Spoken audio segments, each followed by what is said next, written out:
monde. Bienvenue à l'Université Laval, bienvenue à cette conférence qui s'inscrit dans les conférences que l'on organise à la Faculté des sciences infirmières depuis un certain temps. Si certains d'entre vous ont participé à d'autres conférences, vous allez voir qu'aujourd'hui, nous sommes dans la continuité de certaines conférences qui ont eu lieu l'année précédente. Je vous expliquerai peut-être à ce sujet quelque chose. En attendant, je me présente, je m'appelle Nicolas Renard, je suis professeur à la Faculté des sciences infirmières. Je vais introduire la conférence et présenter les conférenciers. Il y a à peu près 1 an, 2 ans, on a eu l'occasion d'avoir M. Saint-Onge comme conférencier, accompagné de Fernand Turcotte. M. Saint-Onge qui depuis longtemps écrit en fait sur le processus de médicalisation, tout spécifiquement en fait sur l'ingérence, sur la colonisation de nos territoires émotionnels, comportementaux et autres, colonisation médicale, et de cette empreinte extrêmement marquée du monde pharmaceutique dans notre monde occidental et dans nos vies quotidiennes. Et on l'a reçu, il nous a fait une conférence à partir de son livre qui s'intitule « Tous fous », point d'interrogation.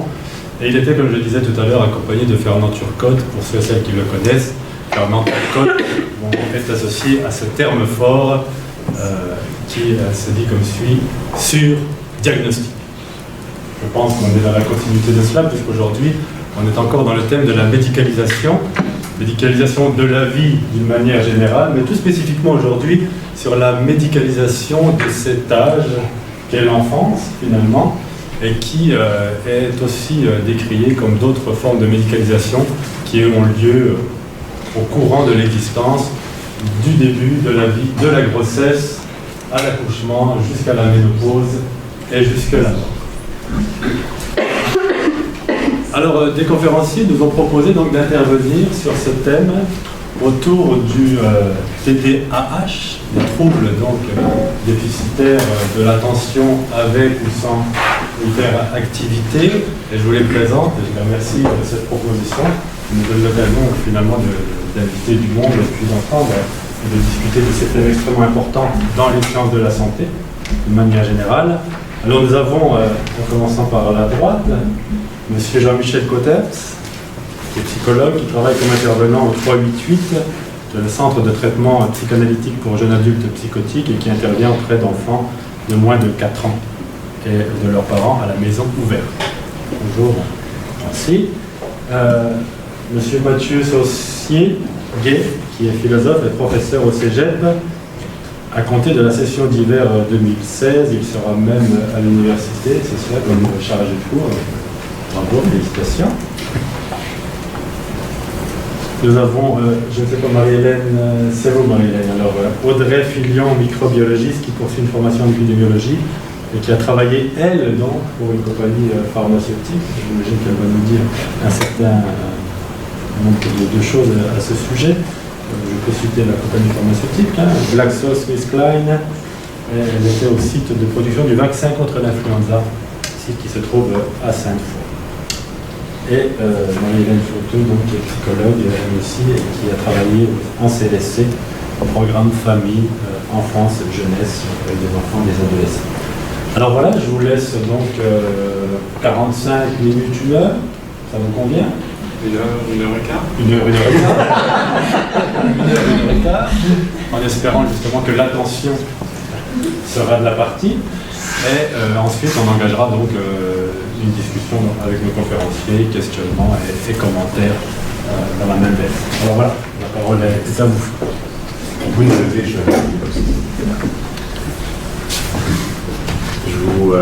j'aimerais commencer par vous saluer. Je suis content d'être ici avec mes collègues. Ça fait un bout de temps qu'on travaille là-dessus.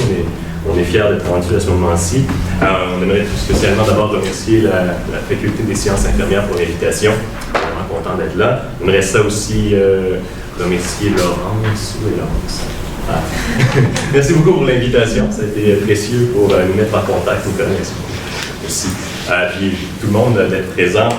Aujourd'hui, on va essayer de réfléchir ensemble sur le trouble déficitaire d'attention. On suppose que vous avez tous plus ou moins une connaissance de ce que c'est le trouble déficitaire, le TDAH. Est-ce qu'on a les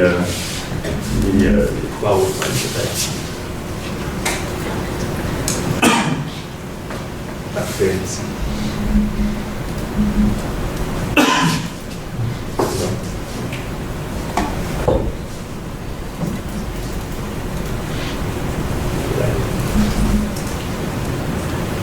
Enfin,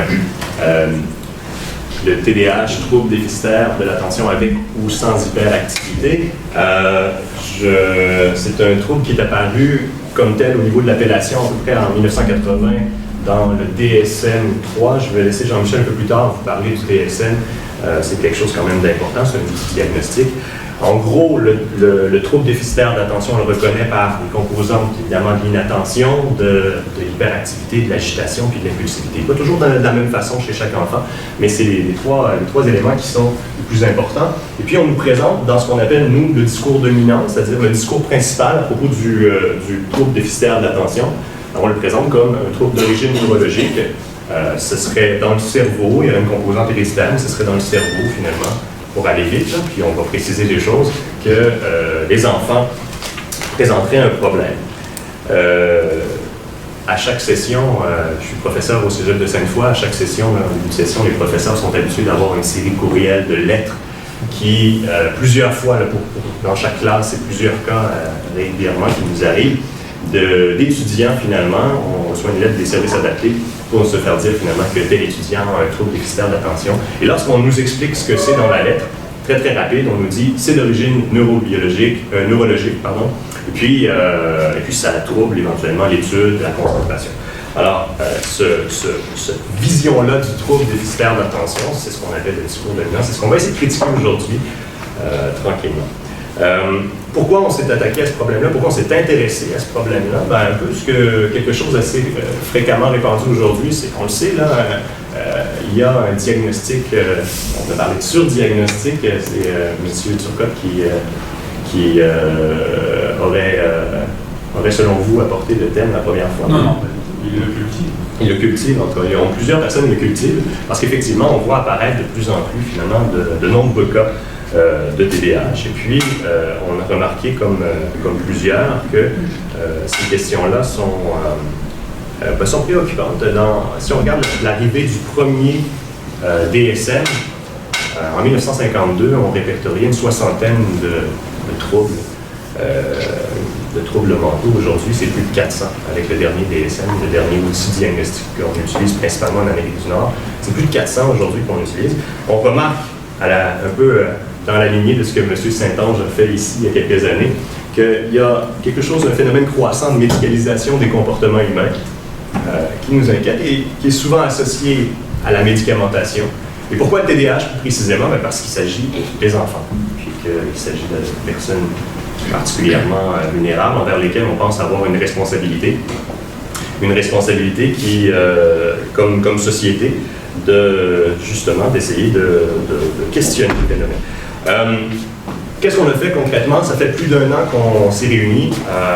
On a suivi quel chemin. Je vais vous le présenter brièvement, puis après ça, on va entrer dans le vif du sujet.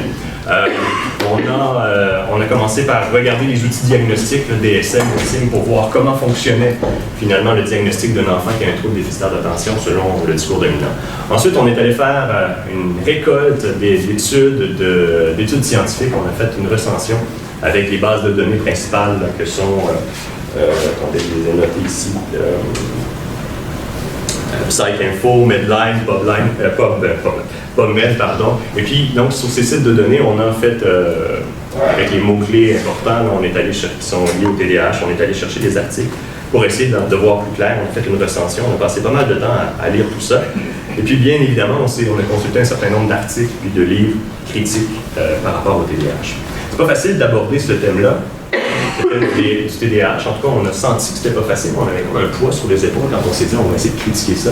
Pour la raison simple qu'aujourd'hui, les défenseurs du TDAH se présentent, ou en tout cas, on l'aura, une sorte de position morale incarnant le bien, Ceux qui parlent du TDAH veulent aider les enfants, se soucient de la souffrance des enfants, se soucient de leur avenir professionnel, social, se soucient de leur estime d'eux-mêmes. Qui peut être contre ça? Évidemment, on partage les mêmes soucis. On pense par contre que ceux qui défendent le discours dominant sur le TDAH n'ont pas le monopole du bien. On pense qu'on peut remettre en question cette idée du diagnostic du TDAH sans pour autant se désintéresser des enfants. Au contraire, je pense que c'est ça qui nous a réunis. Au contraire, ce souci-là pour les enfants et cette compassion dans ce qu'ils vivent. On pensait que c'était peut-être une bonne idée de vous présenter un court vidéo pour incarner ça, pour vous dire qu'on est conscient de ce que vivent aussi au niveau des familles, des difficultés qu'elles vivent. Et puis, pour incarner un peu notre propos, on a récolté des extraits de documentaires, d'entrevues qui ont rapport au TDAH. Ça ne dure pas très longtemps, mais c'est un extrait qui dure à peu près 4 minutes. Ouais. Après moins d'une minute, Claude n'en peut plus. Il délaisse son devoir. Et c'est le début de comportement qui perturberait n'importe quelle classe. Il ne tient pas. T'as beau expliquer, oui, t'en trop.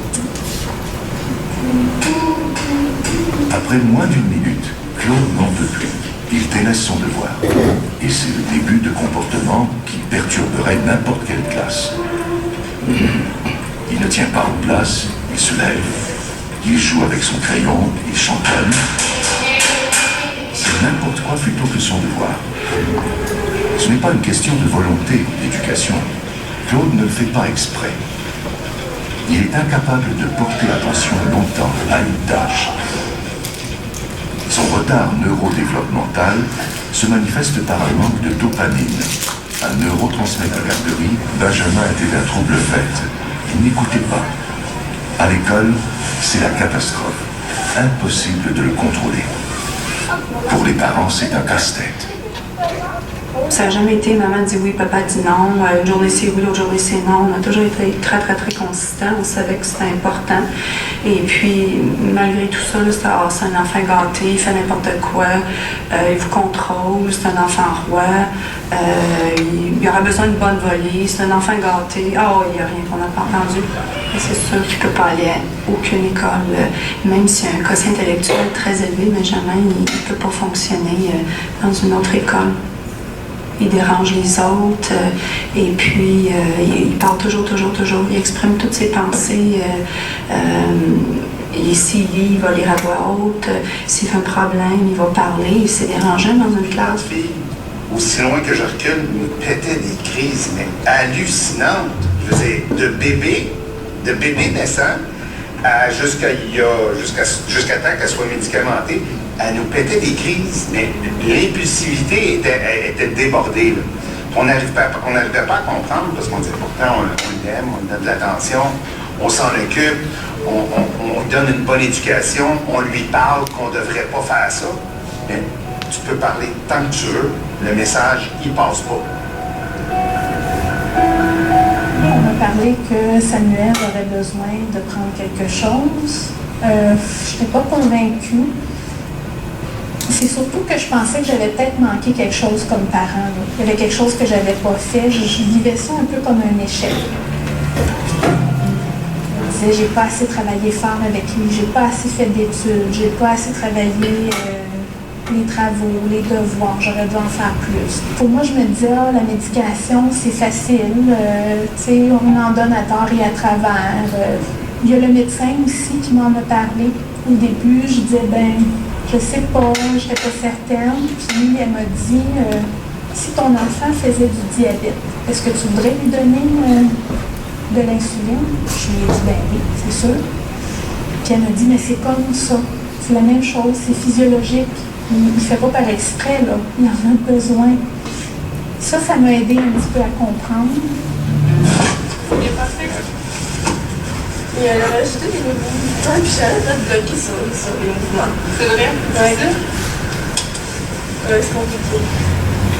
Ça ne veut pas rentrer dans la tête. J'imagine qu'à force de pratiquer, c'est encore difficile.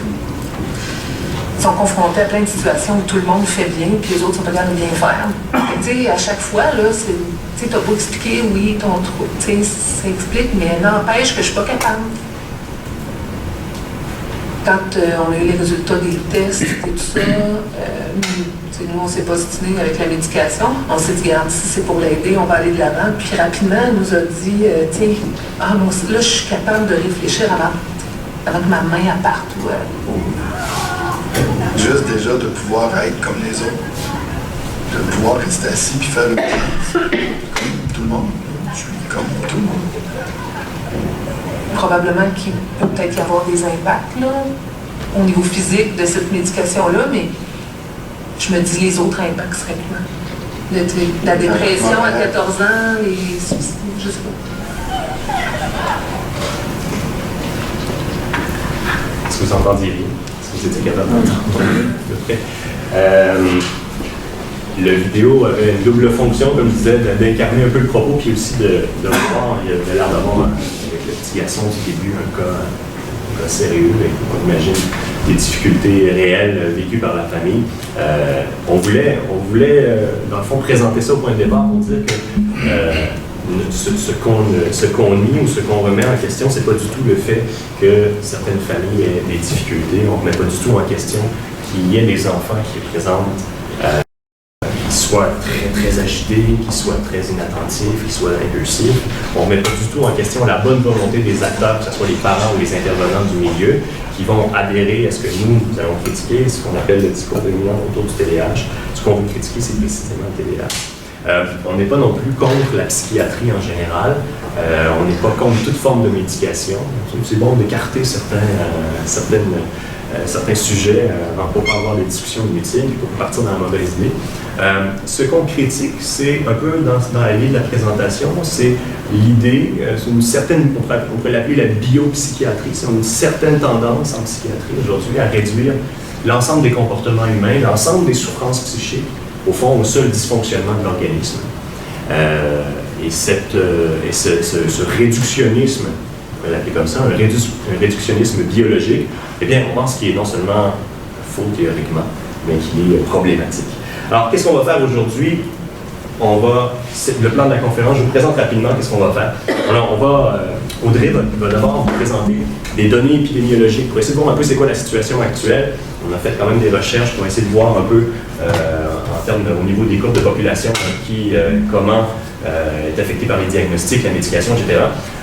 C'est Jean-Michel qui va se charger de cette section-là, essayer d'expliquer c'est quoi le discours actuel, ce qu'on appelle le discours dominant sur le TDAH, comment il se présente, donc qu'est-ce que c'est le diagnostic, comment ça fonctionne, l'étiologie, quelles sont les causes repérées ou supposées du TDAH aujourd'hui, quels sont les traitements, est-ce qu'ils sont efficaces, on va en parler. On a pensé qu'il était bon de remettre cette question-là, non pas simplement dans le domaine du médical, mais de le sortir un peu, de regarder du point de vue socio-économique, au niveau de l'éducation, qu'est-ce qui se passe, parce qu'il s'agit des enfants. Et puis enfin, on essaie à travers ça, de trouver la place pour un autre discours, une autre façon d'aborder les questions qui normalement sont gérées par le TDAH avec la perspective finale sur laquelle on va revenir plus tard. Pour l'instant, je vais laisser la place à Audrey, son micro.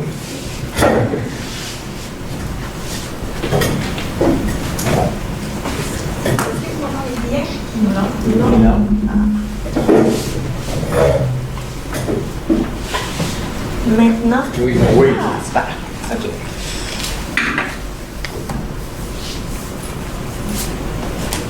Donc, malheureusement, je ne vous parlerai pas de mon expérience chez GSK. C'est pour une autre fois.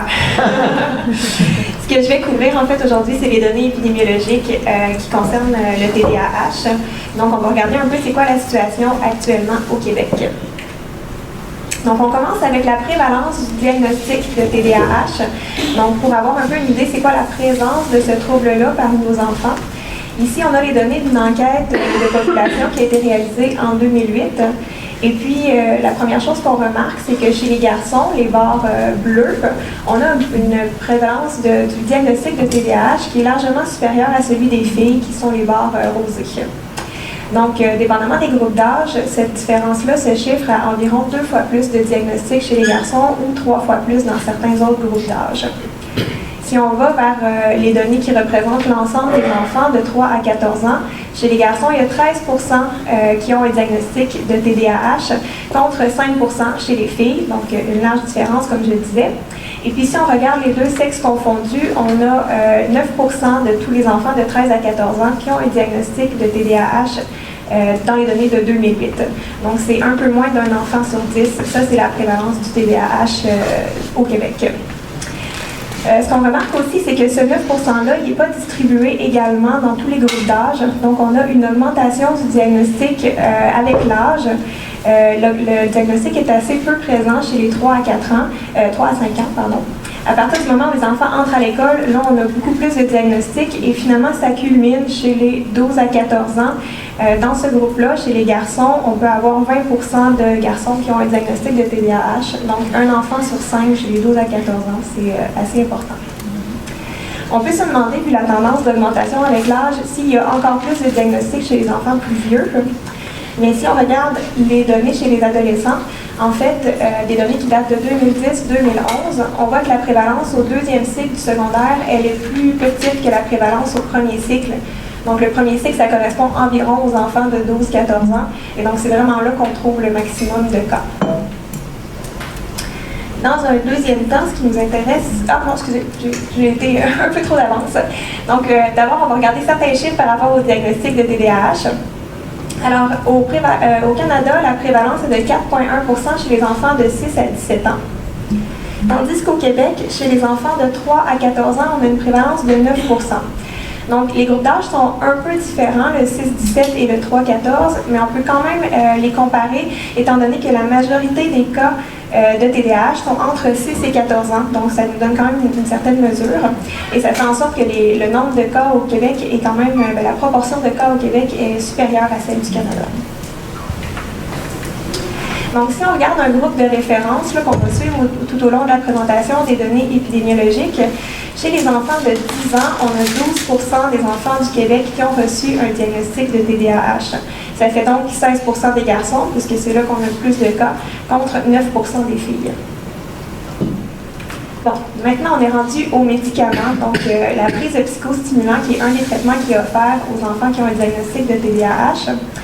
On a ici encore les chiffres pour l'enquête qui a été réalisée en 2008 de la prévalence de prise de psychostimulants chez les enfants de 3 à 14 ans. Donc, encore une fois, on remarque que la prévalence elle est plus élevée chez les garçons que chez les filles. Donc, tout ça, c'est cohérent avec le fait d'avoir un plus grand diagnostic chez les garçons. On remarque aussi une augmentation dans la médication, comme on pouvait voir avec la prévalence du diagnostic, sauf que cette fois-ci, ça culmine chez les 9 à 11 ans. Donc, les enfants qui sont un peu plus vieux, 12 à 14 ans, vont être moins médicamentés que les enfants de 9-11 ans. Donc, avec ces chiffres-là, on peut se demander c'est quoi exactement la proportion des enfants qui ont un diagnostic de TDAH qui vont prendre la médication dans chacun des groupes d'âge. Donc, on a les chiffres ici par groupe. Et puis, donc, ça vient confirmer le fait que chez les 9-11 ans, c'est eux qui ont le plus, qui ont une plus grande proportion d'enfants qui est médicamenté parmi les cas TDAH. Donc, c'est 3 enfants sur 4 dans ce groupe-là, lorsqu'ils ont un diagnostic de TDAH, qui prennent la médication. Sur l'ensemble des 3 à 14 ans, on a une donnée qui est de presque 60% des enfants TDAH qui prennent la médication. Donc, si on regarde quelques statistiques pour la prise de psychostimulants, au Canada, c'est environ 3% de tous les enfants de 6 à 17 ans qui prennent de la médication pour un TDAH. Au Québec, ce chiffre-là, sur une tranche d'âge de 6 à 14 ans, est de 6,4%. Donc ça représente 9% des garçons qui sont médicamentés de 6 à 14 ans contre 4% des filles. Finalement, sur le groupe de 10 ans qu'on a déjà utilisé comme référence, à cet âge-là, à 10 ans, il y a presque 12% des enfants qui ont déjà pris un traitement pour le TDAH, donc un traitement pharmacologique. Et puis, on vient de regarder les chiffres par rapport au pourcentage d'enfants TDAH qui sont médicamentés. Donc, chez tous les 3 à 14 ans, c'est 60%, et puis spécifiquement sur le groupe des 11 à 9 ans, c'est 75% des enfants TDAH qui prennent une médication. Il y a d'autres données démographiques qui ont été étudiées par rapport au TDAH. Ici, on a l'influence de la position sociale. Donc, les enfants de 10 ans ont été divisés en 3 groupes. Un groupe qui est les barres plus foncées, qui ont une position sociale qui est favorable, tandis que les enfants du groupe du milieu ont quelques épisodes de position sociale faible, et finalement, les enfants de la dernière barre, plus pâle, se trouvent dans une position sociale qui est précaire et qui est persistante. Donc, une fois qu'on a divisé comme ça les enfants selon leur position sociale, on regarde la prévalence de certains troubles de santé mentale parmi eux. Et puis, ce qu'on voit par rapport au déficit de l'attention avec ou sans hyperactivité, c'est qu'il y a vraiment une augmentation lorsque la position sociale des enfants est plus fragile. Alors, par exemple, pour les enfants qui ont une position sociale favorable, on a seulement 9% de prévalence, puis on a le double chez les enfants qui ont une position sociale qui est plus fragile, et cette différence-là est significative. Et puis, sur la prise de Ritalin, donc on voit la même tendance, ce qui est quand même logique, considérant qu'on a un changement dans les taux de diagnostic. Donc, tout ça, ça nous montre qu'il y a une composition socio-économique au phénomène du TDAH. Ensuite, il y a d'autres études qui se sont intéressées aux effets de l'âge relatif des enfants. Donc, l'âge relatif d'un enfant, c'est quoi? C'est quand on prend une seule année scolaire, il y a des enfants dans un même groupe, une même année scolaire, qui sont plus jeunes de quelques mois, tandis qu'il y en a d'autres qui sont plus vieux de quelques mois. Mais ces mois-là vont faire une différence, peuvent faire une différence en fait dans le comportement de l'enfant, parce qu'on parle des personnes qui sont en bas âge. Donc, les mois de différence qui séparent les enfants peuvent influencer leur comportement. Donc, on a ici deux études américaines qui ont regardé ce phénomène-là et puis qui ont vu que les enfants qui sont dans les plus jeunes de leur classe ont 2 fois plus de chances d'obtenir un diagnostic TDAH que les enfants qui sont dans les plus vieux parmi leur année scolaire. Au Québec, on a en fait un chiffre qui est assez surprenant qui montre que 60% des enfants qui ont un diagnostic TDAH sont nés en juillet, août et septembre. Et donc, comme la date limite pour savoir si on commence l'année est le 1er octobre, et ça fait en sorte que les enfants qui sont nés dans ces 3 mois-là sont tout le temps les plus jeunes de manière continue. Là, dans tout leur cheminement scolaire, sont toujours les plus jeunes de leur année. Finalement, une dernière donnée épidémiologique qui nous intéresse, c'est l'évolution du TDAH dans le temps. Donc, comme le disait Mathieu, le TDAH est apparu dans le DSM en 1980. On a commencé à en parler plus, particulièrement aux États-Unis au courant des années 90. Là, on avait une grande augmentation des diagnostics. Et puis, au Québec, c'est depuis les années 2000 qu'on suit vraiment la situation, quoi. Donc, ici, on a des données de prévalence du diagnostic lors de 3 prises de données différentes. Donc, les courbes qui sont plus foncées, en bleu pour les garçons et en rouge pour les filles, sont les données qui ont été prises en 2000. Et puis, ensuite de ça, en évoluant dans les couleurs, en allant vers le plus pâle, ça devient des données plus récentes qui ont été prises en 2007 et puis ensuite en 2010.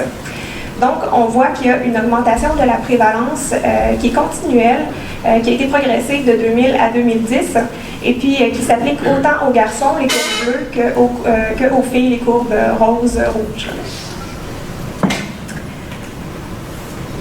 Donc, si on met des chiffres là-dessus pour l'évolution du diagnostic, on a en fait une prévalence de diagnostic de TDAH qui a doublé entre 2000 et 2007 au Canada. Et pour ce qui est de la médication, c'est la même chose. Elle aussi, elle a doublé entre 2000 et 2007.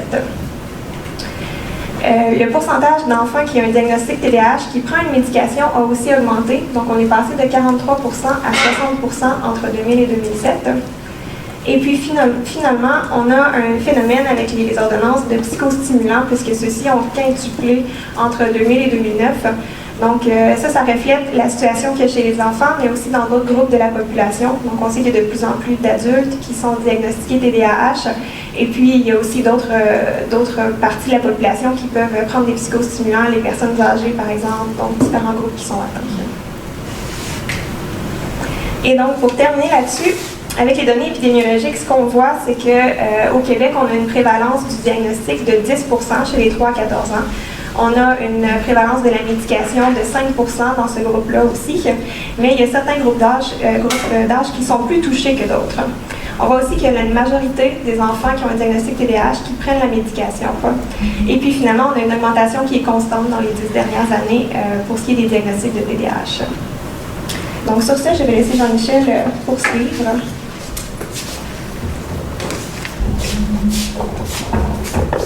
Je vais partir des...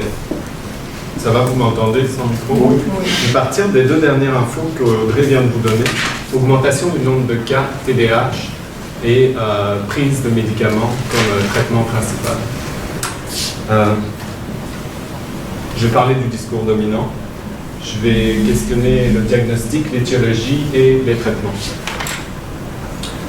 Alors, l'augmentation de cas de TDAH, on pourrait avoir l'impression qu'il y a une épidémie. Puis comme on nous dit que c'est un trouble biologique, ben, ce serait un peu comme s'il y avait une épidémie de cerveau dysfonctionnel.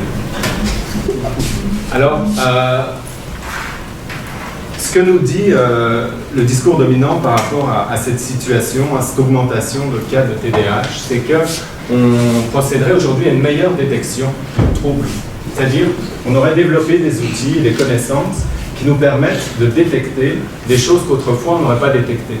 Fait que, selon cette logique-là, à quelque part, c'est une bonne nouvelle l'épidémie. Parce que ça veut dire qu'avant, il y avait des enfants qui souffraient de cette agitation, de cette inattention, mais on ne les détectait pas, on ne le savait pas, puis on ne pouvait pas leur venir en aide.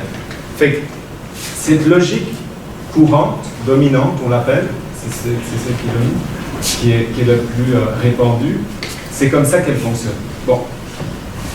Moi, je vais remettre en question cette vision-là.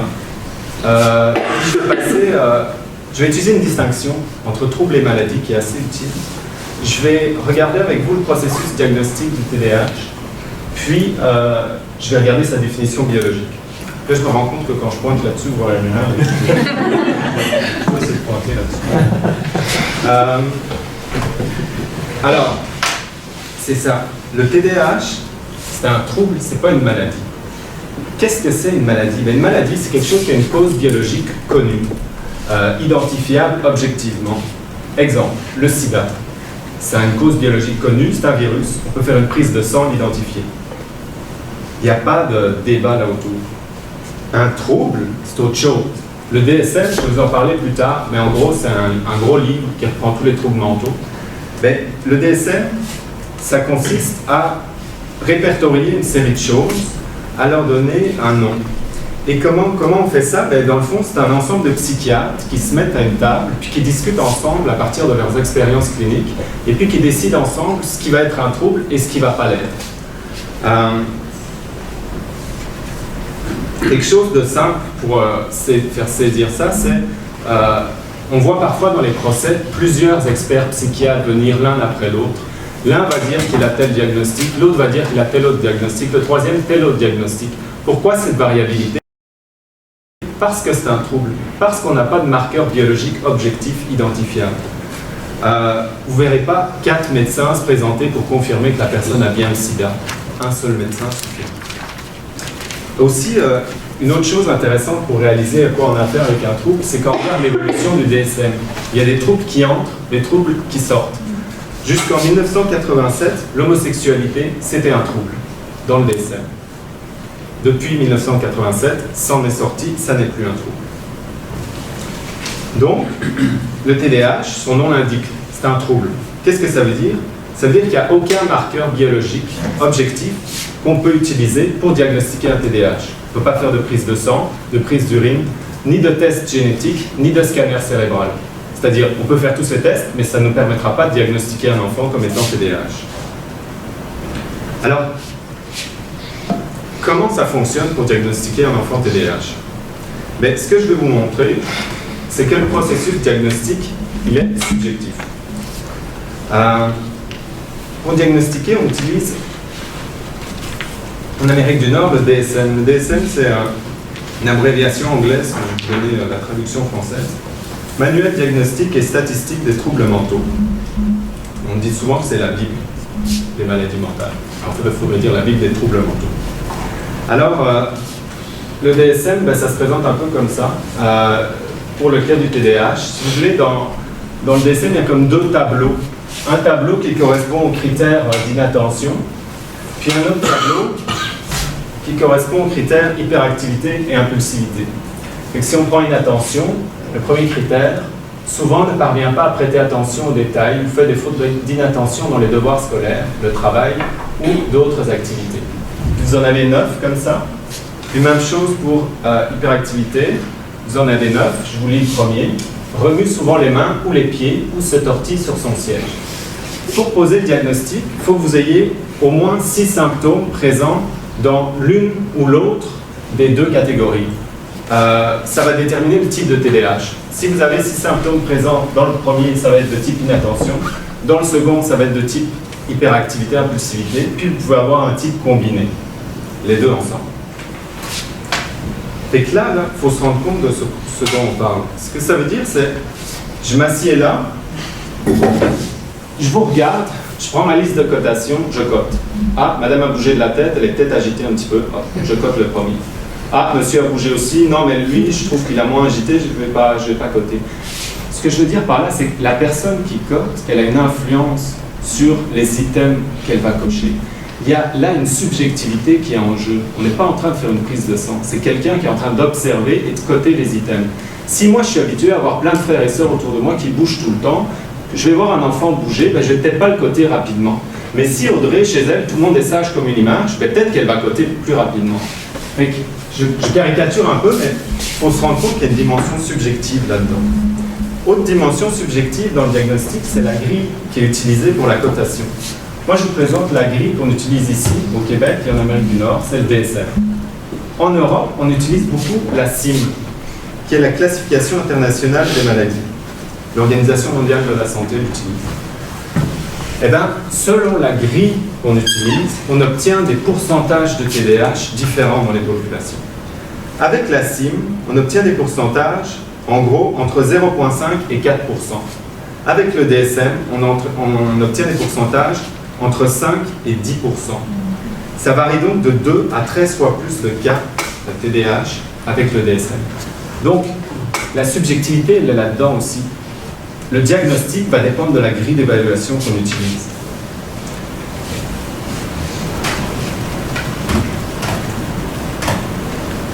Alors, ce qui est intéressant aussi de voir, c'est que l'évolution des critères diagnostiques va dans le sens d'inclure toujours plus d'enfants. Bon, aujourd'hui, on est rendu au DSM 5. Il y en a régulièrement qui sont produits. On est passé le dernier passage, c'était du DSM 4 au DSM 5. Puis, il y a une série de critères qui ont été changés. Alors, le seuil d'apparition des symptômes. Dans le DSM 4, donc avant, il fallait que les symptômes soient apparus avant 7 ans pour qu'on ait un TDAH. Avec le DSM 5, il faut qu'ils soient apparus avant 12 ans. Vous voyez que la marge augmente. Plus de personnes susceptibles d'entrer dans le diagnostic. Ensuite, exclusion de l'autisme enlevé. C'est-à-dire qu'avec le DSM-4, quand on avait un trouble du spectre autistique, on ne pouvait pas recevoir le diagnostic de TDAH. Avec le DSM-5, on peut coter quelqu'un qui est autiste, TDAH aussi.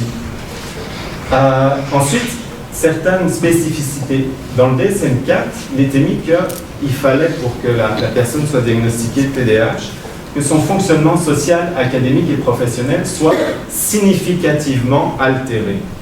Dans le DSM-5, il suffit que les symptômes gênent le fonctionnement dans ces 3 domaines. Petite question que je ne vais pas adresser tout de suite, ça gêne qui au fond? Alors, je reviens à mon épidémie de TDAH, puis je vais passer au point suivant qui concerne l'étiologie. Alors, c'est ça. Mon point, c'est l'origine biologique du TDAH n'est pas prouvée.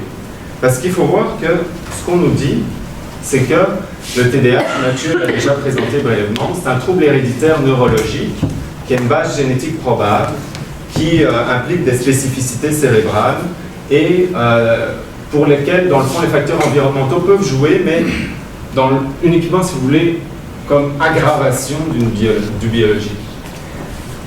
Fait que ça, on en a soupé avec Marie-Hélène, des études sur les différentes caractéristiques cérébrales. Puis, il y a vraiment toute une série d'hypothèses qui sont mises en avant. Il y a l'hypothèse, on l'a cité tout à l'heure, ou c'était dans la vidéo, je ne sais même plus, d'un déficit en dopamine. Il y a des hypothèses sur telle région du cerveau moins développée, telle autre plus petite, ou des choses comme ça. Bon, puis dans les ouvrages de vulgarisation, bon, ok, là je prends un ton un peu sarcastique. Je ne remets pas du tout en question la validité scientifique de ces études, ni le sérieux des chercheurs qui la font.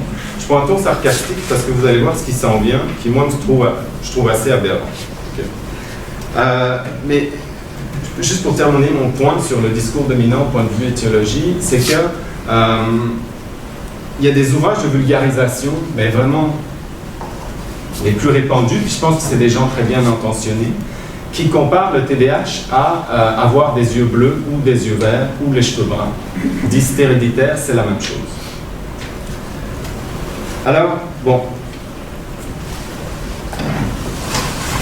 Dans les études, ce qu'on a vu, c'est beaucoup d'hypothèses, beaucoup de démonstrations qu'il y a peut-être une influence à tel niveau, que ça pourrait être tel circuit neuronal qui peut être en jeu, qu'il y a peut-être un déficit à tel niveau.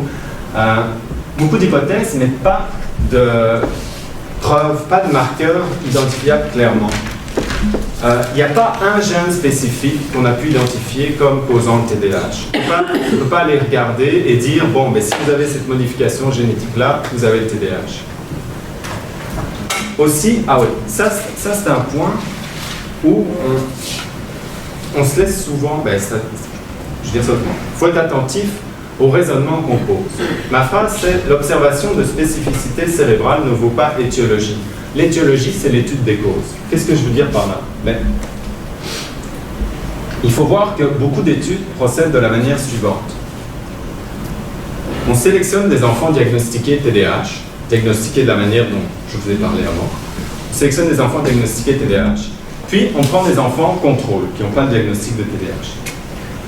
Puis on leur fait passer des imageries cérébrales, scanners et tous des tests de ce genre-là. Et on regarde, c'est quoi les différences au niveau du cerveau entre les enfants TDAH et les autres. Puis là, les chercheurs, ils observent toute une série de choses. Par exemple, dans une étude qu'on a lue, le volume cérébral des enfants TDAH serait inférieur de 5%. Dans le groupe TDAH, le volume était inférieur au groupe contrôle. Dans une autre étude, il y avait des spécificités cérébrales au niveau des régions striatofrontales.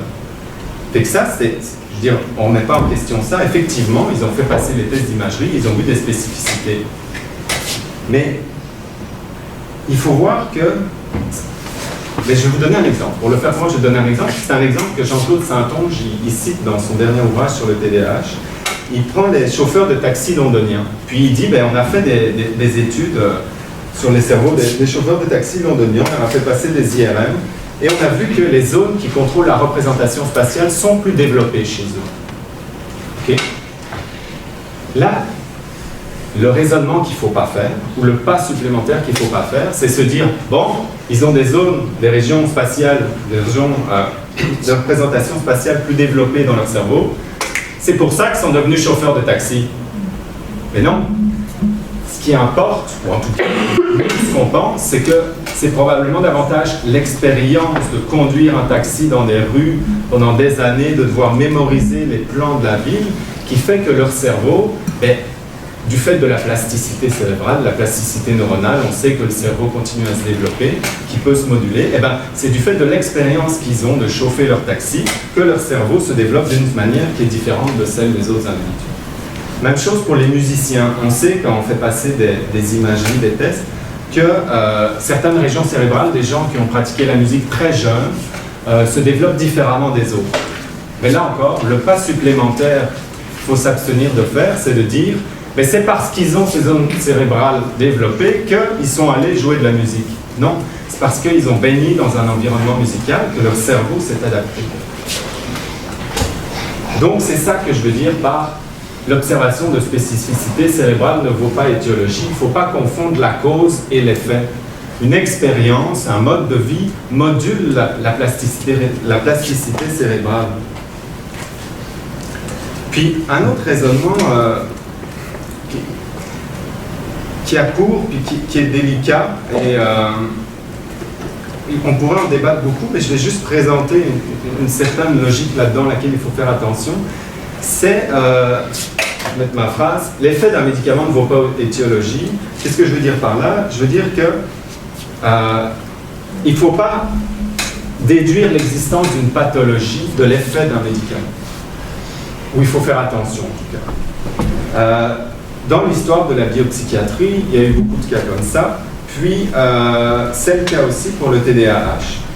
Là aussi, c'était, je pense, je m'en rappelle bien, c'est Jean-Claude Saintonge qui citait ça. Dans les années 1930, il y a quelqu'un qui s'intéressait aux enfants agités qui a découvert que quand il leur donnait un psychostimulant, l'agitation, elle diminuait. Fait que là, il s'est dit, bon, mais je donne une molécule qui agit sur le cerveau et je vois que ça change le comportement. Et donc, le comportement, il est lié au cerveau, c'est que c'est une maladie du cerveau. Mais une analogie qui vaut ce qu'elle vaut, parce qu'il faudrait la pousser plus loin, mais ce serait de prendre quelqu'un qui est somnolent. Si on lui donne de la caféine, la personne va se réveiller. Est-ce qu'on va se dire, bon, ben, il avait un déficit en caféine? Non, il n'avait peut-être pas dormi la nuit précédente. Je ne sais pas si vous me suivez. Il ne faut pas aller trop vite, il ne faut pas trop vite déduire que parce que quelque chose agit sur le cerveau et modifie un comportement, mais forcément, ce comportement ou cette manière d'être, c'est le résultat d'une maladie du cerveau. C'est rapide, nous semble-t-il, comme raisonnement. Puis, c'est le genre d'idée qui en court dans ce qu'on appelle le discours dominant. Puis aussi une précision peut-être, c'est le discours dominant, c'est beaucoup de choses. Il y a les chercheurs, mais il y a aussi tous les gens qui reprennent les recherches et qui vulgarisent ça et qui expliquent ça. Fait que c'est toute cette chose-là qui amalgame beaucoup de choses à laquelle on s'attaque ce soir. Alors, pour conclure ma première partie de présentation, c'est pour ça que je disais une heure et quart, que j'en prends beaucoup. Pour conclure, ben, je dirais que... Je vais voir si j'ai ma conclusion. Nous sommes face à un phénomène diagnostique arbitraire. Effectivement, c'est ma conclusion. C'est-à-dire que l'épidémie actuelle de TDAH, ben, selon nous, ce n'est pas le résultat d'une meilleure détection d'une maladie biologique. On n'a pas affaire à une épidémie de maladie de cerveau.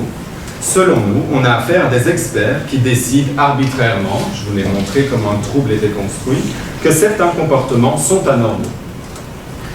Alors, il faut voir qu'on est enfermé. C'est pas qu'on est enfermé, mais oui, on est enfermé. C'est-à-dire, à force de nous faire ressasser ces discours-là, ben, on se retrouve enfermé dans une vision médicale de la situation. On va questionner ça plus loin, mais là, ce que je vais questionner, c'est ben, le fait que les thérapeutiques qu'on propose aux gens qui ont ces caractéristiques d'agitation et d'inattention, ben, les thérapeutiques, elles sont déterminées par ce discours-là. Et les principales thérapies, on va dire, ce sont les traitements médicamenteux et les traitements comportementaux. Et on a vu dans la partie d'Audrey que le recours aux médicaments est de plus en plus important. C'était 75% chez les 10 ans. C'est ça? Bon. Les traitements courants, pharmacologiques, autres. Bon, médicaments, il y a les psychostimulants, le Ritalin qui est très connu. Et puis il y a aussi un antidépresseur, le Strattera, qui est utilisé pour traiter le TDAH. Puis dans les autres comportements, ben, ce qui ressortait dans les études qu'on a lues, c'est beaucoup les thérapies cognitivo-comportementales. Alors, bon, les traitements, c'est poser la question, est-ce que ça fonctionne? C'est quoi les résultats? Qu'est-ce que ça donne? Puis, ce qui est ressorti, c'est qu'il y a peu d'études long terme. C'est-à-dire qu'il y a beaucoup d'études à court terme, donc CT, c'est pour court terme. Mais il n'y a pas beaucoup d'études qui vont regarder sur plusieurs années qu'est-ce qui se passe. Nous, on en avait trouvé une dans nos recherches sur base de données. Puis c'est en lisant le livre de Jean-Claude Saintonge sur le TDAH qu'on a été capable d'en dénicher d'autres. Alors là, il y en a toute une série, mais en fait, c'est 4 études, parce que les 3 premières, si vous voulez, c'est comme une première étude, puis il y a eu un suivi à partir de cette étude-là. Alors, à partir de ça, j'essaie de brièvement faire ressortir ce qu'on peut voir.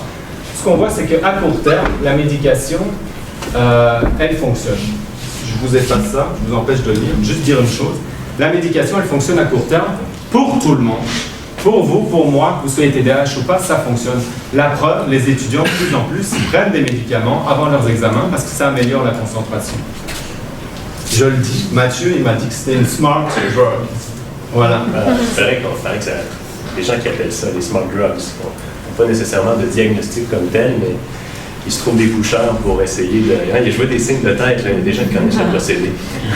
Et donc, pour les sessions d'examen, puis pour faire l'étude, d'aller justement prendre des psychostimulants. Donc, ça fonctionne pour tout le monde. À court terme, c'est un peu le point, là. À court terme, tout le monde va bénéficier de ça. D'ailleurs, on pensait, comme on avait une longue présentation, on pensait à distribuer. Moi, je pensais que j'avais une bonne idée. Ce soir, on va distribuer du Ritalin, puis finalement, le comité éthique de l'Université Laval avait des problèmes avec ça, je sais pas. Ouais. On laissera une feuille de pétition à la fin. On pourra en donner la prochaine fois. Mais donc, à court terme, ça fonctionne pour tout le monde. À long terme, qu'est-ce qu'il en est? Ben, à long terme, les études qu'on a trouvées comparaient l'usage de la médication avec l'usage des thérapies comportementales, puis c'est assez intéressant. Ce qu'on trouvait, ben, c'est qu'à court terme, la médication, ben, ça fonctionne mieux que les thérapies comportementales. Ça fonctionne mieux, ça veut dire quoi? Ce que ça montrait, c'est que les symptômes diminuent davantage dans le cas d'une prise de médication. À long terme, à 3 ans, c'est déjà effectif, mais je vous dirais, dans les études, à partir de 14 mois, les courbes, elles commençaient à s'inverser. Mais pour en arriver à ce que ce soit équivalent, c'est 3 ans. À long terme, à 3 ans, il n'y a plus de différence d'efficacité entre la médication et les thérapies comportementales. Ça veut dire que vous avez le même nombre de symptômes, le même niveau de symptômes d'attention et d'inattention et d'hyperactivité, pardon, au bout de 3 ans, que vous ayez opté pour un traitement médicamenteux ou pour un traitement comportemental.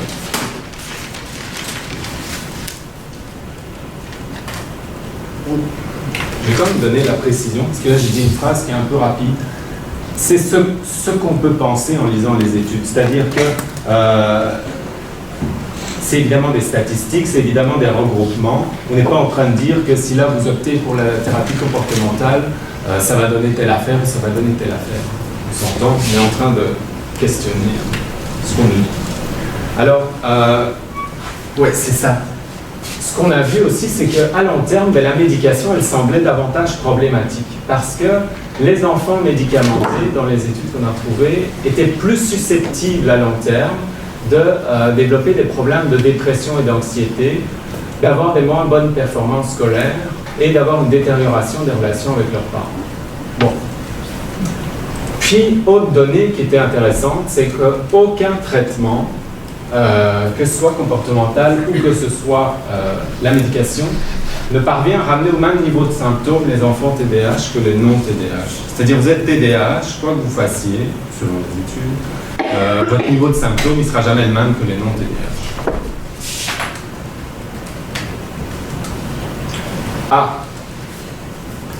Les effets secondaires de la médication, c'est ça. On s'est posé la question, qu'est-ce que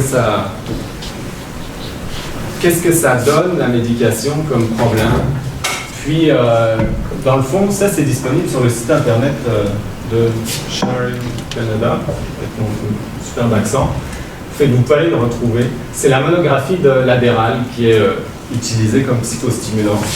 Puis, on retrouve les pourcentages suivants d'effets secondaires. Perte d'appétit, 22%. Insomnie, 17%. Maux d'estomac, 14%.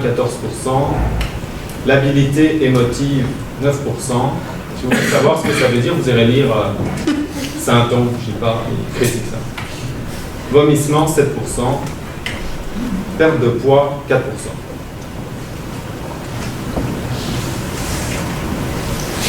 Donc là, qu'est-ce qu'on voit? On voit que la médication, elle pose problème. Ah oui, puis encore une autre donnée que j'allais oublier. Le Strattera, qui est aussi utilisé dans le cas du TDAH, augmenterait les risques de pensée suicidaire chez les enfants de 7 à 12 ans. C'est-à-dire que, ça c'est sur le site du gouvernement du Canada, c'est une étude qu'ils ont fait, ils ont pris une série d'enfants TDAH qui utilisaient le Strattera versus une série d'enfants non TDAH à qui on donnait un placebo. Puis, dans le cas du groupe qui utilise le Strattera, il y avait des statistiques de 1 enfant sur 270 qui avait des pensées suicidaires, ce qui n'est pas le cas. Dans le groupe placebo, il y en avait 0. Bon, là, ça paraît pas grand-chose. Bon, en tout cas, je sais pas, qu'est-ce que ça vous paraît à vous? Moi, ça me paraît déjà énorme. Et puis, quand on sait les quantités de personnes qui sont diagnostiquées TDAH, ben, ça devient un peu strato-mirobolique. Ensuite, ah ouais, ça... il n'y a pas d'étude qui va demander aux enfants c'est quoi l'effet que ça vous fait la médication. Il n'y en a pas. Et encore une fois, c'est notre grand sauveur Saint-Onge qui est le seul à avoir dit quelque chose là-dessus. Il a déniché une étude israélienne, mais là alors c'est pas du tout significatif, mais vu qu'il n'y en a aucune, c'est 14 enfants, 14 adolescents en fait, qui eux, et on leur a demandé, mais ça vous fait, qu'est-ce que vous avez remarqué comme différence avec la prise de médication? Et eux, ils parlaient de difficultés dans leur relation, de sentiments de perte d'identité, de sentiments de manque de volonté et de motivation, une humeur dépressive, ils se sentaient repliés sur eux-mêmes. Et qu'on ne sait pas là, qu'est-ce que ça fait la médication, on n'a pas d'études qui pourraient nous permettre d'affirmer quelque chose là-dessus, mais mettons qu'on a de grosses questions à ce niveau-là, puis que ça serait bon d'entendre davantage les personnes traitées là-dessus ou de faire des études là-dessus. Bon, conclusion. On est prisonnier d'une vision médicale de la situation. Ça, c'est le point que je voulais faire passer. Ça détermine la manière, la vision médicale, dont on voit les enfants, mais aussi la manière dont on se comporte à leur égard. Non seulement au niveau des traitements pour les thérapeutes, mais aussi au niveau des enseignants, au niveau des parents. On agit tous à partir... en tout cas, on est tous pris dans ces discours et donc poussés à agir à partir des repères de ces discours. Ce qui est questionnant du point de vue des traitements, c'est que la médication, on a vu qu'elle aide à court terme, mais qu'à long terme, elle n'est pas forcément plus efficace. En tout cas, c'est ce que ça semble montrer. Et aussi, ça a des effets secondaires et ça entraîne des problèmes. Mais malgré ça, on voit que dans les données épidémiologiques, on voyait qu'on continue de prescrire du Ritalin de plus en plus. Comment ça se fait? Alors, je vais passer la parole à Mathieu, qui va apporter des éléments de réflexion supplémentaires concernant les dimensions notamment économiques et sociales. Je vais essayer d'aller rondement, brièvement, je vois l'heure passer, puis ne pas abuser de votre bonne concentration, de votre bonne attention. J'ai promis de ne pas faire de jeu de mots sur l'attention, c'est là. Pourquoi il y a cette vague actuelle? Il y a plusieurs facteurs. On a déjà essayé d'en nommer un avec le discours scientifique actuel. L'influence de la biopsychiatrie. La biopsychiatrie a distingué de la psychiatrie en général, mais cette tendance finalement à réduire les comportements humains de la substance psychique à des troubles neurologiques, à regarder tout ça par le prisme, dans le fond, des neurosciences. Mais il faut s'intéresser un petit peu à l'influence qu'a exercée l'industrie pharmaceutique sur l'évolution de notre vision de la santé mentale dans les dernières décennies. C'est ce que je vais faire brièvement, pas seulement à propos du TDAH, mais un peu en général. Je vais y aller brièvement. Je vais vous parler un petit peu de l'industrie pharmaceutique, puis après ça, on regardera un peu la situation de l'école. Je veux commencer par une citation. Il s'agit d'une citation de Alan Francis, qui est un ex-rédacteur du DSM que Jean-Michel vous a présenté, donc le bouquin pour le diagnostic. Qui est devenu par après critique de ce qu'on a fait du DSM. Donc, il écrit « La puissance du marketing des sociétés pharmaceutiques, de l'Internet des organisations de patients ont engendré un nombre de fausses épidémies de modes en matière de diagnostic psychiatrique. » C'est étonnant quand on s'intéresse à ça de regarder un peu l'évolution de l'industrie pharmaceutique dans les dernières années, dans les dernières décennies. Donc, dans les 40 dernières années, on a assisté à une financiarisation assez impressionnante de cette industrie-là. C'est devenu une industrie qui est extrêmement florissante dans les dernières décennies, parmi les plus rentables. C'est-à-dire qu'elles oscillent au même niveau que les banques. Ça donne une idée un peu du genre de profit qu'ils peuvent faire. J'aurais pu donner des tonnes de statistiques de chiffres, je vous en lance un comme ça.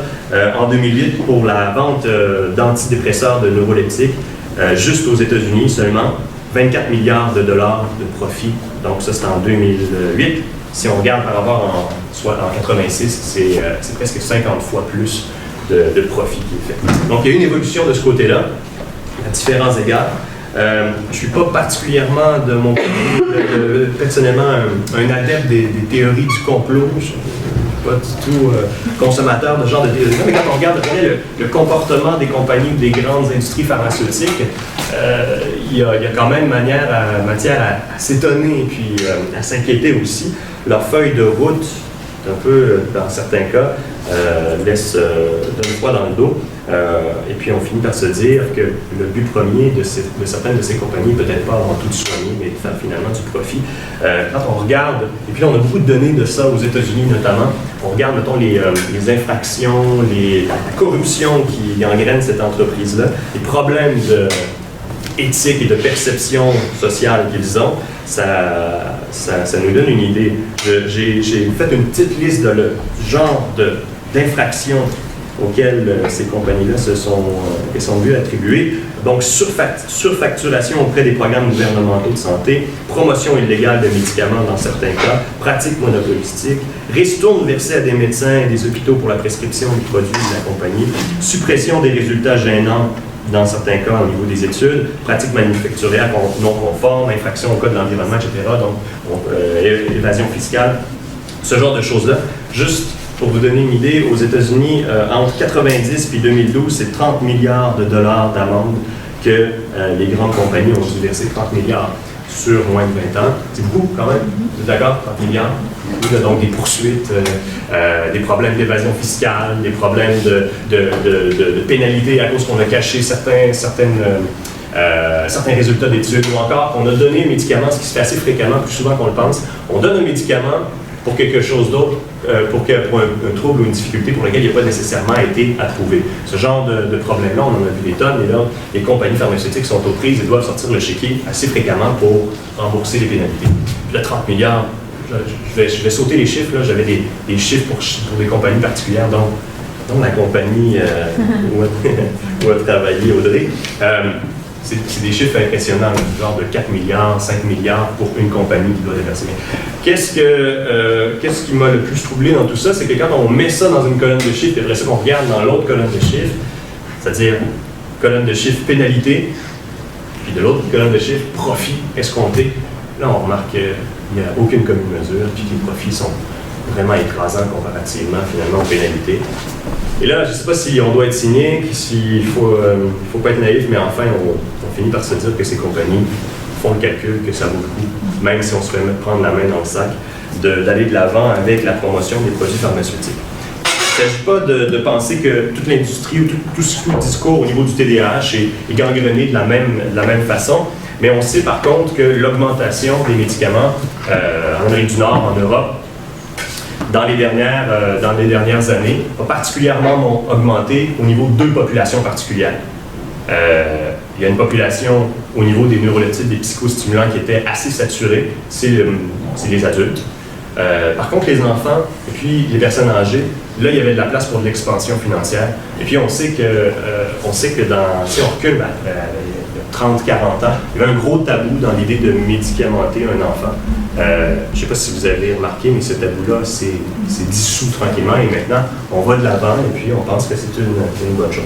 Je n'entrerai pas dans le détail, je veux aller vite, puis je veux juste vous donner une idée. Je pense que vous êtes capable de vous faire une idée. Quel genre de pression ou d'influence financière l'industrie pharmacologique va faire? Bien, ça passe par toutes sortes de stratégies là, du genre financement de sites Internet sur lesquels on peut s'auto-diagnostiquer, qui vulgarisent, qui aident à déculpabiliser, parce qu'on voit, je ne sais pas si vous vous rappelez au début du vidéo, là, la dame qui dit « je ne voulais pas nous donner un médicament à mon enfant », puis on comprend que la plupart des parents sont assez réfractaires au point de départ à ça. Je résiste pas, j'ai dit que j'irais vite sur les informations, mais je résiste pas à vous parler d'un site Internet qui s'appelle Psych Central, qui ont justement dans cet effort de rendre le TDAH attrayant, on proposait une liste, ça s'appelle Famous People with ADHD, qui est TDAH, en anglais. Je vous fais la liste, je n'ai pas retenu tout le monde, mais qui était TDAH?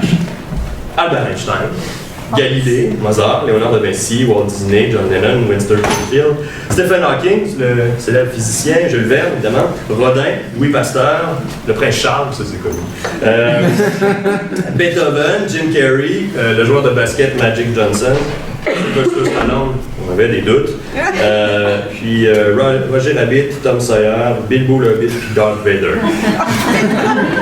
Il y a une petite chance que j'ai ajouté les 4 derniers noms.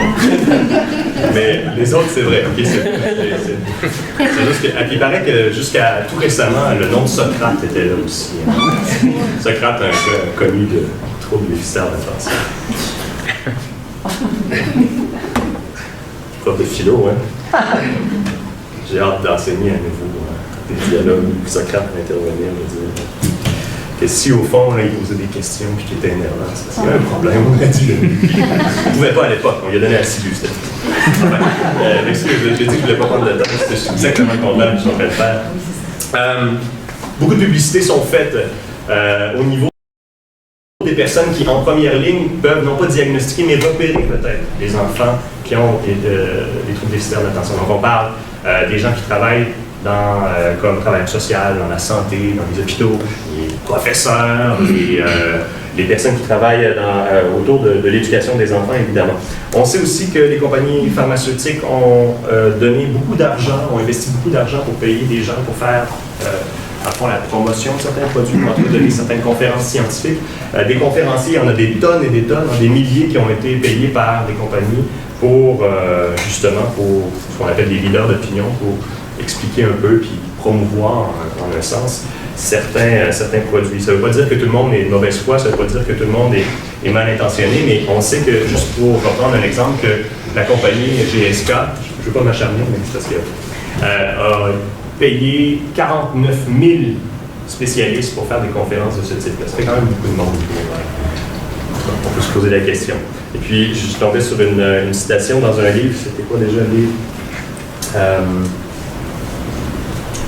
Le titre du livre s'appelle Prozac Backlash, écrit par Glenn Muller, où il citait justement un intervenant de santé qui disait qu'il ne faut pas s'imaginer qu'un montant de 10 000 $ par exemple pour une conférence, c'est exagéré, ça arrive très fréquemment, ça arrive plus souvent que vous le pensez.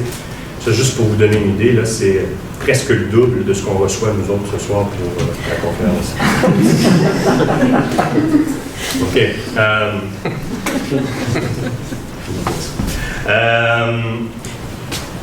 DSM, on en a parlé, c'est un outil qui est important. Quand on regarde les dernières études qui ont été faites, puis les évaluations au niveau de la table de travail, on sait que pour ce qui est du DSM-4, je veux juste revoir mon chiffre pour être sûr de vous donner le bon, c'est 56% des personnes qui siégeaient sur la table de travail qui avaient des liens financiers avec l'industrie pharmaceutique. Par ailleurs, dévoilés, c'est-à-dire qu'ils étaient reconnus, pas quelque chose qui était caché. Quand on est passé au DSM-5, c'est pas quelque chose qui a diminué, c'est quelque chose qui a augmenté. On est passé à 69% des gens qui travaillent à l'élaboration des catégories, là, comme le TDAH par exemple, ou troubles de l'opposition, ou toutes ces catégories mentales qui apparaissent et qui se multiplient. Eh bien, les chercheurs, dans 69% des cas, avaient un lien économique avec l'industrie. Ça ne veut pas dire parce qu'il y a un lien qu'il y a de la mauvaise foi, encore une fois, ou qu'il y a une perte d'esprit critique. On peut se poser la question. Pas parce que le lien n'est pas démontré qu'il n'existe pas. C'est quelque chose par rapport à l'actualité, ça. Comme si on s'en va. Enfin, dernière remarque, puis là je vais aller assez rapidement. On ne peut pas parler des enfants sans parler de l'éducation, parce que c'est quand même dans ce contexte-là que ça se pose. Je vais laisser de côté mes notes. Je pense que je vais aller le plus rapidement possible au bout. Quelles sont les difficultés particulières par rapport à l'éducation? Je ne pourrais pas toutes les nommer. On aurait un sujet de conférence là à part entière. Je dirais que l'école, aujourd'hui, je vais mentionner 2 points essentiellement. La performance qui est imposée aux enfants aujourd'hui dans l'école d'aujourd'hui. Puis deuxièmement, la nécessité de maintenir un certain ordre social dans la famille puis dans l'école. Pour ce qui est du premier critère, on est dans une société qui nous donne beaucoup d'avantages. On est dans une société égalitaire, on est dans une société où on a des droits qui nous sont reconnus, on est tous perçus comme des individus libres, égaux, tout ça, on en bénéficie beaucoup. Je pense qu'il n'y a personne qui veut retourner à un ancien type de société où on se faisait d'emblée placer à une certaine place dans l'échelle sociale, où notre origine familiale déterminait l'endroit où qu'on allait avoir dans la structure sociale. Les sociétés modernes dans lesquelles on vit nous accordent la possibilité de plus grande liberté, nous accordent la possibilité de choisir, en tout cas en théorie, le poste social qu'on va obtenir. Il y a une compétition qui d'emblée se révèle dans les sociétés modernes entre chaque individu qui lutte pour les places les plus envieuses, les meilleures places. Et puis cette compétition-là, ça se répercute inévitablement sur l'école. Comme prof de philo, j'aimerais bien que l'école serve à former une personne complète, un bon citoyen, une personne, bon, vous voyez un peu le genre, là. On sait que l'école est prise en étau avec des pressions qui vont au-delà de ça. C'est pas juste de former une personne complète, c'est pas juste l'émancipation personnelle de la personne qui est en jeu, c'est évidemment la compétition sociale et économique pour laquelle l'école sert de tremplin. On sait que l'école, on lui demande de plus en plus d'être un peu l'endroit où les enfants vont acquérir des outils qui vont leur permettre de bien se débrouiller dans la compétition sociale et économique. Vous me suivez, je pense que je dis des choses qui sont vraiment simples. qu'est-ce que ça implique quand on voit un enfant qui ne correspond pas tout à fait aux critères de performance, qui sort du contexte, du cadre, dont les comportements sont un petit peu dérangeants, etc.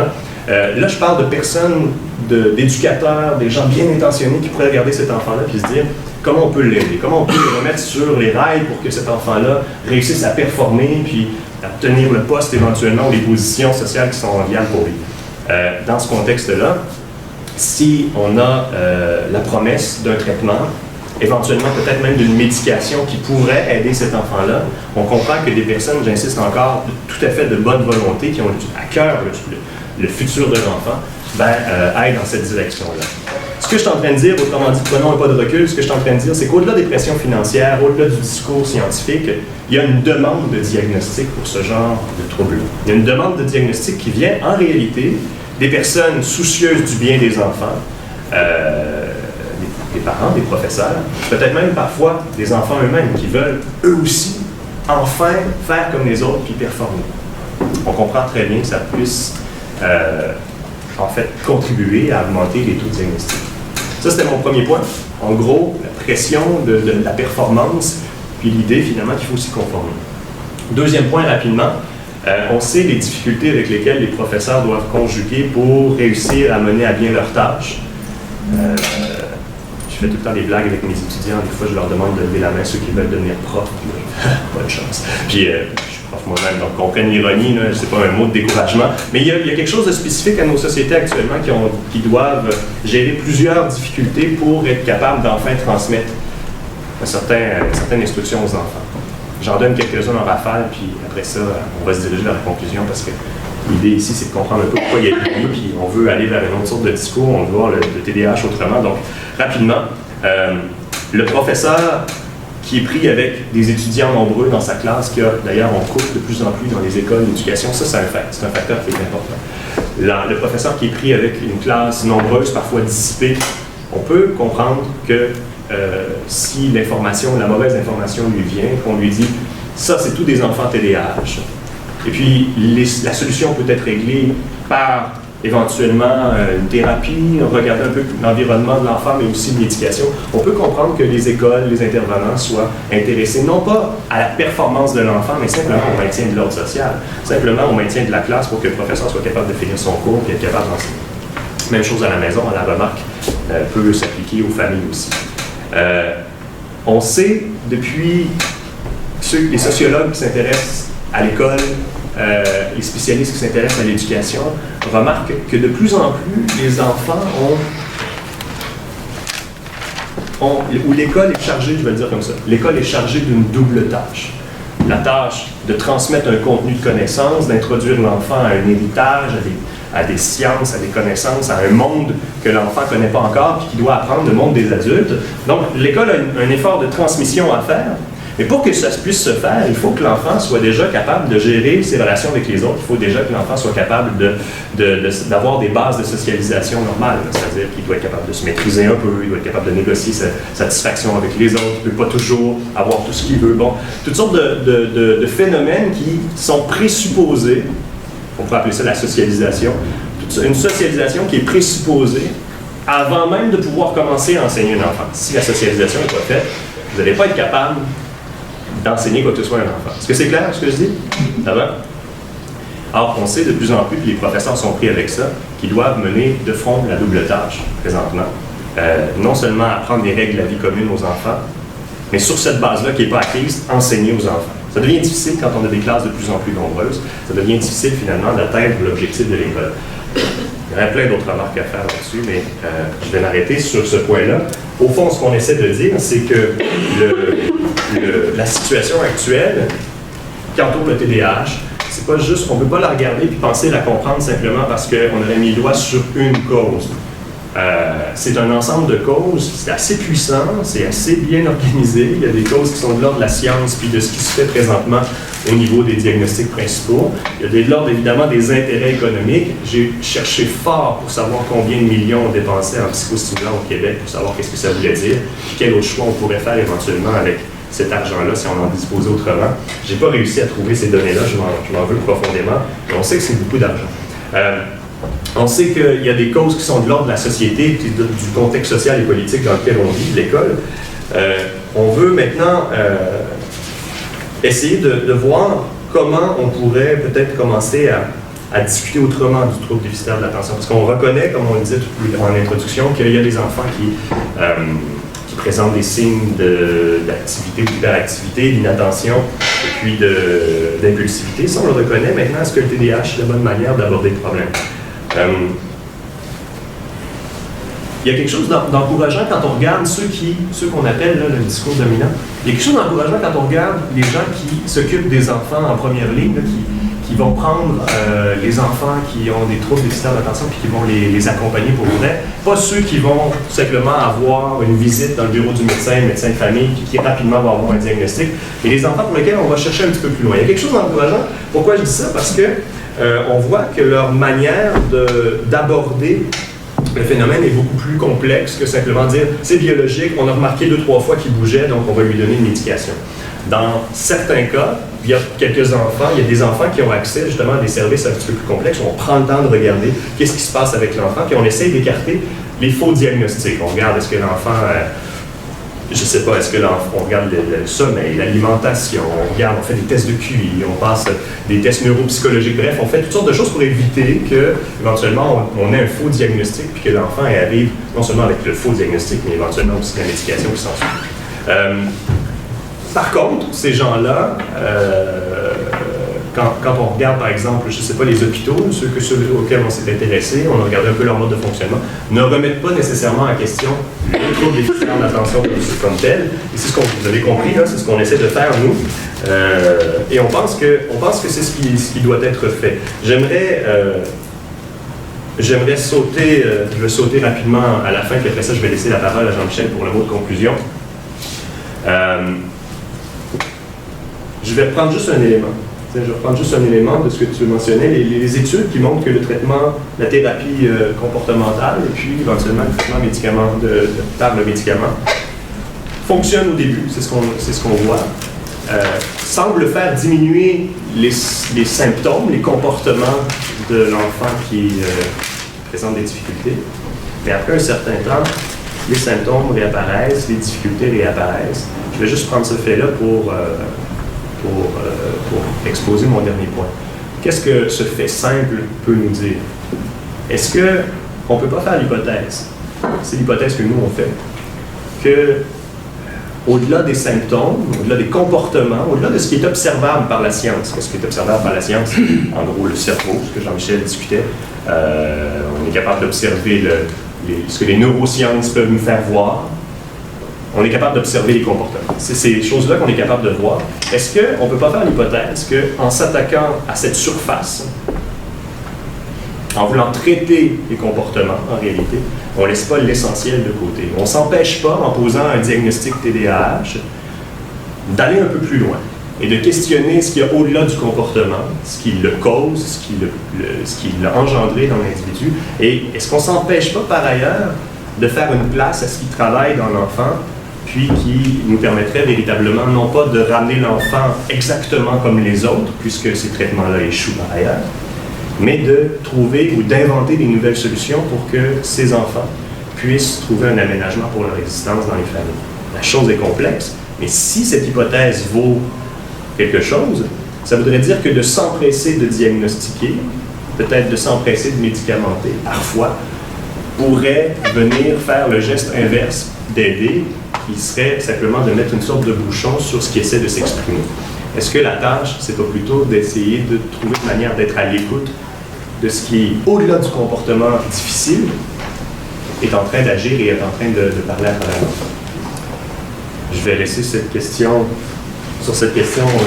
Jean-Michel prendre la parole. C'est le dernier bout. Alors, plus fort, quoi. Mathieu, il a bien mis la table pour la dernière partie. Il a dit le cœur de l'affaire, là, puis on va essayer de rentrer dedans ensemble, de le déployer. On va essayer de s'imprégner, en fait, là, pendant la dernière partie. On va essayer de s'imprégner d'un autre discours que le discours dominant. On va essayer de un peu desserrer ce discours-là et d'y mettre autre chose. Bon. quand vous voyez quelqu'un qui est inattentif, est-ce que vous savez pourquoi il est inattentif? Quelqu'un peut être inattentif parce qu'il est amoureux, puis il est en train de penser à sa nouvelle blonde, puis il n'écoute pas tout le conférencier qui gesticule. Quelqu'un peut être inattentif parce qu'il vient de perdre un proche, puis il est triste, il est pris avec un chagrin. Quelqu'un peut être inattentif parce qu'il a un match de basket qui s'en vient, puis c'est un match important, puis il pense à ça, puis il n'est pas trop... Mais si vous regardez juste le comportement extérieur, vous ne pouvez pas savoir ce qui se passe pour la personne. Vous n'avez pas idée, c'est quoi son expérience, c'est quoi qu'il est en train de vivre, là, c'est quoi ce qui se passe pour lui, en lui. La seule manière de le savoir, c'est de lui poser la question, c'est de lui donner la parole. Mais parmi toutes les études qu'on a lues, là, on n'a pas toutes lues, c'est sûr, mais dans notre recherche, il n'y en a pas une qui donnait la parole aux enfants. Il n'y en a pas une qui leur demandait ce qu'ils étaient en train de vivre, de sentir, d'imaginer. Les enfants, ils étaient présents à travers leur comportement et leur biologie. Ben, nous, ce qu'on pense, c'est que s'en tenir au comportement et à la biologie, ben, ça laisse pour compte, ça laisse dans l'ombre une part fondamentale de l'être humain, qui est cette part qu'on pourrait appeler ben, sa dimension intérieure, son monde intérieur, sa singularité. Dans le fond, ce qui fait de lui un être unique. Il nous semble que, pour expliquer ça, on pourrait voir deux dimensions. La dimension sociale, qui est commune à nous tous, des règles, des interdits, des idéaux, dans lesquels on vit tous les jours, qui règlent la manière dont on s'adresse les uns aux autres, on s'adresse aux enfants, dont les enfants s'adressent aux adultes, aux professeurs. Ça règle aussi nos manières de penser, ça dit qu'est-ce qu'on peut faire, qu'est-ce qu'on ne peut pas faire, nos idéaux, ce vers quoi on va. Bon, toute une série d'affaires qui sont pas mal communs à tous. Mais vous savez bien que vous ne vous réduisez pas à ça. On a tous quelque chose d'autre, on a quelque chose qui nous est propre. Puis les enfants, là, quand ils dessinent, quand ils jouent, quand ils font des bricolages, quand ils sculptent de l'argile, quand ils font des trucs en plasticine, ben, il y a quelque chose là, d'une créativité qui leur est propre, qui est singulière. Ben, ce qu'on pose, nous, c'est que... Ben, ce qu'on pose, c'est-à-dire il y a plein de gens qui posent ça quand on y fait attention, mais c'est que l'enfant, il a une tâche pas mal difficile. C'est d'arriver à être l'humain avec cette singularité, ce qu'il est, lui, sa créativité, sa richesse, dans le monde, avec les autres. Puis, ça requiert de la part des adultes qui l'accompagnent, d'une part, de lui apprendre c'est quoi les règles de vie en société, de lui mettre des limites, de lui dire ce qu'il peut faire, ce qu'il ne peut pas faire, mais ça requiert aussi de ceux qui l'accompagnent de lui laisser une place pour s'exprimer, pour découvrir qui il est, pour créer. Mais ce qui nous apparaît, c'est que ce qu'on a appelé le discours dominant, il focalise uniquement sur la dimension sociale du commun à tous, du déjà établi. Et il laisse dans l'ombre la deuxième dimension, notre singularité, là, il n'en parle pas, il ne fait pas de place à ça, et on est tellement pris dans ce discours-là qu'on en oublie de penser ça. En tant que parent, en tant que professeur, en tant que thérapeute, on risque d'oublier cette dimension-là. Puis, nous, ce qu'on apporte, ce qu'on pense, c'est que ben, un enfant agité ou un enfant inattentif, il est peut-être aux prises avec quelque chose qui est difficile pour lui dans cette articulation de sa singularité, son monde à lui, son intériorité et ce monde social qui l'entoure, ses règles communes. Il y a peut-être quelque chose là pour lui qui est difficile et il manifeste ça par une agitation, par une inattention. Nous, si on vient bien intentionné, avec des thérapies, avec des médicaments, faire cesser cette agitation et cette inattention, sans questionner le pourquoi, et on agit comme un bâillon. C'est ça le titre de notre conférence. On bâillonne les enfants, en quelque sorte. La métaphore qu'on avait trouvée, c'est un peu comme quelqu'un bloqué dans un ascenseur, il sonne l'alarme, le réparateur s'en vient, il débranche l'alarme, il s'en va, la personne est toujours bloquée dans l'ascenseur. Fait que, on pense que le problème du discours dans lequel on est pris, là, le discours dominant, c'est que ça empêche à la fois l'expression du monde de l'enfant, mais ça empêche aussi une remise en question du social. Parce qu'il y a ces deux dimensions-là. Et alors, cette remise en question du social, ben, faut voir que c'est pas évident parce qu'on est pris avec des vocables et des sentiments souvent de l'ordre de la culpabilité. Puis là c'est pas évident même à présenter, je trouve, parce que je sais pas toujours, quand on en a parlé, là, c'est pas évident de savoir par quel bout le prendre. Mais si on prend par exemple les parents dans les premières vidéos, si vous avez pu entendre, il y en a plusieurs qui se sentaient coupables, qui se demandaient mais qu'est-ce qu'ils n'ont pas fait, qu'est-ce qu'ils ont fait de pas bien, ou qu'est-ce qu'ils ont mal fait dans l'éducation de leur enfant pour qu'ils soient comme ça. Puis là, ben, le discours dominant vient dire écoutez, c'est pas votre faute, c'est génétique, c'est biologique, vous y êtes pour rien. Et ça déculpabilise, ça rassure. Mais pourquoi faudrait qu'il y ait une faute? Pourquoi, si c'était autre chose que quelque chose de biologique, il faudrait qu'il y ait une faute? Ça marche pas cette affaire-là de faute là. Et puis un exemple simple là. Imaginez une mère de famille qui vient de perdre son frère. Mais elle peut être très touchée par ça, prise avec un chagrin. C'est un peu l'exemple que j'ai pris tout à l'heure, mais je le développe autrement. Et elle peut se renfermer sur elle-même, pas être capable d'en parler, pas être capable de surmonter ça.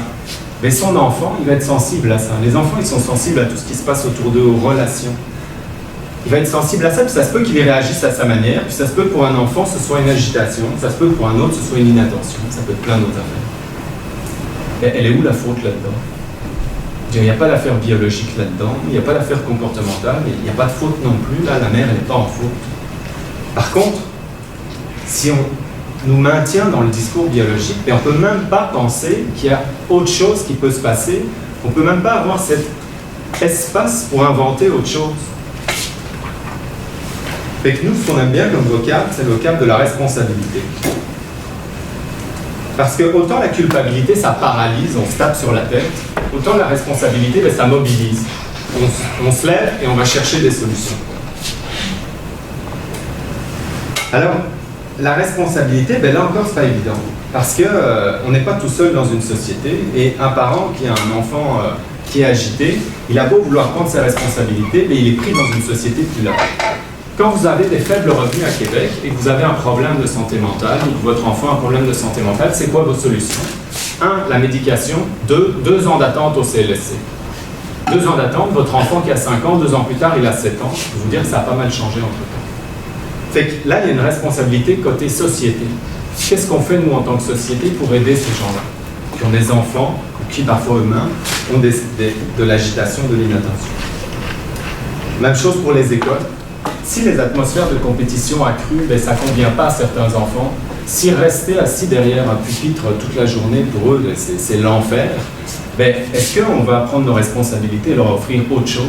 Eh bien, il y a déjà des gens qui le font. C'est la bonne nouvelle. Il y a 32 écoles alternatives au Québec. Il y en a 5 qui sont en projet à Montréal pour le moment. Fait qu'il y en a des gens là qui pensent autrement. Puis, l'enfant, ben, lui aussi, si on lui dit ton agitation, là, ou le fait que tu bouges tout le temps, ou le fait que tu ne puisses pas être attentif, c'est biologique, ben, on le prive lui aussi de quelque chose, de l'ordre de la prise de responsabilité, dans le sens de pouvoir faire quelque chose avec cette affaire-là, là, qui bouge en lui, là, et où il voit bien que ça ne fit pas avec ce qui l'entoure. Ça n'a rien à voir avec le commun, là. C'est quelque chose qui lui est propre. Mais si on lui dit que cette affaire-là, c'est une affaire biologique, ben, il ne va jamais être dans la position de prendre ça et en faire quelque chose, créer quelque chose, l'exprimer. Fait que, pour conclure, nous, on pense que l'agitation et l'inattention des enfants, là, ben, c'est pas tant un problème. Et c'est peut-être une solution. Une solution à quoi? À une société, la nôtre, qui manque peut-être un peu d'humanité. Aussi, on voit ça comme une opportunité de changement, tous ces enfants agités, tous ces enfants inattentifs. Et pour changer, ben, ce qu'on propose, c'est de s'arrêter un peu et de prendre le temps de les écouter. Pour terminer, on voulait vous projeter une petite vidéo. 27 minutes. Moi, je me revoyais dans Maria, mon joli Margie. Fait que moi, je voyais la lumière au bout du tunnel. Je me suis dit, oui, ça va être dur, mais j'ai travaillé fort et j'ai réussi. Marc-Claude, c'était un peu plus dur, par contre. Moi, ça a été vraiment un deuil. J'ai dû me faire accompagner. Je voyais pas, j'avais pas autant confiance en l'avenir qu'Éric pouvait l'avoir. Là.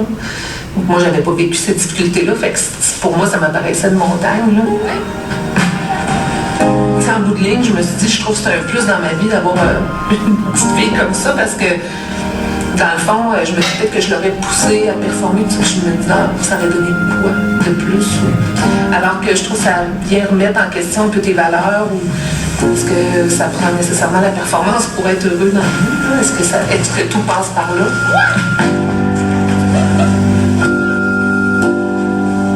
Je rêve d'un jour là, où le déficit d'attention, là, ça ne sera plus une maladie. Ça, c'est mon rêve. C'est vraiment mon rêve. Je rêve d'un monde là, qui est axé sur toutes les différences. Fait que des écoles alternatives qui en aient plus pour les enfants. Est-ce que comment créant? C'est d'aller chercher toute cette intensité-là et d'être capable de mieux la diriger. Ils étaient bons dans la consommation, mais ils font ce qu'ils veulent après ça de leur vie parce qu'ils sont très difficiles à arrêter. Donc, quand on réussit à les enligner, ils peuvent tout faire s'ils décident de mettre leur énergie à la bonne place. Fait que nous, ce qu'on va beaucoup leur apprendre, c'est à canaliser cette énergie-là. Oui, de la contrôler si on a besoin par une médication avec les médecins, mais on va le faire aussi au niveau comportemental, en leur faisant vivre des succès, en essayant de comprendre ce qu'ils vivent, pourquoi ils vivent, pourquoi ils se sentent différents, pourquoi ils n'aiment pas ça, comment ils peuvent le canaliser autrement, puis de l'expérimenter en groupe. Eux, là, ils referaient des montagnes, ils referaient la terre, ils referaient tout. Ces enfants-là, là, ils n'ont aucune réserve, aucune borne, aucune limite. Moi, en art, c'est des élèves qui me sortent des images incroyables, puis artistiquement, ils sont très bons. Il y a une façon de voir qui est différente, mais il faut accepter que leurs façons de voir sont différentes. On est des passionnés, on est des inventeurs, on ne rentre pas dans le moule. T'sais. Mais qui a dit que ça prend juste des personnes qui fitent dans le moule? La société a tendance à vouloir les éteindre, mais pourtant, c'est toutes des petites boules de créativité, de plein de belles choses. Puis il faut juste prendre le temps de se grandir avec les autres, mais eux autres aussi les grandir.